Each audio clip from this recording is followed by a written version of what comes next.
नमस्कार मित्रांनो, नमस्कार. आज आम्ही आमच्याच शेतात आलोत. बघू शकता शेळ्या पण घेऊन आलोत. शेळ्या बांधाच्या कड्यानी बांधलेल्या आहेत. एक शिळी तांबडी शिळी बसलेली आहे. तिकडं पण एक काळी शिळी बसली, तिच्यापाशी करडू बसलेलं आहे. इकडं बी दोन बसल्याता. त्यांनी जेवण फुल केलेलं आहे, त्यामुळं त्या बसल्याता. पाणी पण प्याल्याता. आमचा विष्णू भाऊ गावाकून आलाय, हरणा वाजितोय. मला काय त्याच्याकडे जायला वेळ नाही, तर तो सरळ पुढं गेलाय. आज आम्ही इथली ज्वारी पण काढली. बघू शकता ज्वारीच्या आळाशा पाडलेल्या आहेत. तिकडं समृद्धीची मम्मी ज्वारीचे कणस काटून घेती. ज्वारीचे कणस काटून घेण्याचं कारण म्हणजे लय हरणाचे कळप येतं आमच्या भागामध्ये. ते हरणाचे कळप एक पण कनिष्ठ ठेवीत नाहीत, त्यामुळं कणस काटून घ्यायचं काम पण चालू आहे. बघू शकता ह्या ज्वारीच्या पुढं काही हरभरा पेरला होता आम्ही, तो हरभरा पण काढून घेतलाय काल. त्या हरभऱ्याचे कडप घातले तर त्याच्यावर त्या कडपावर दगड मांडले तर वाऱ्याने उडू नये म्हणून. चला तुम्हाला दाखवतो ते कडप काढले, त्याच्यावर दगड मांडलेले तर तुम्ही पण असेच दगड मांडीत जा, म्हणजे कडप वाऱ्याने उडून जात नाही.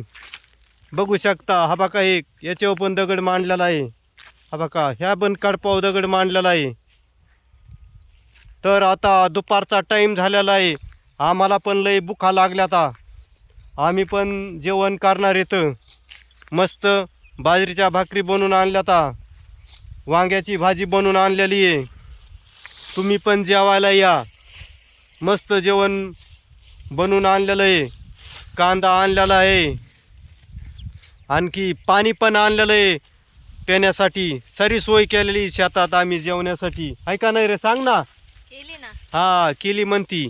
तरी भाजी चांगली बनवली ना. लय छान. हा चांगला स्वयंपाक बनी जायचा.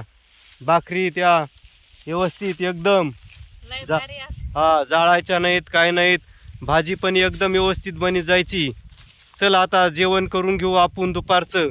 तिकडे बघू शकता लाल जी घर दिसतंय ते आमच्या चुलत भावाचं आहे, मच्छिंदर शिंदे यांचं.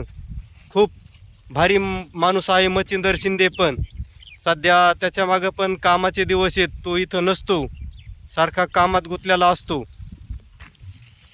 आमची शिळी आता जेवण करण्यासाठी उठली.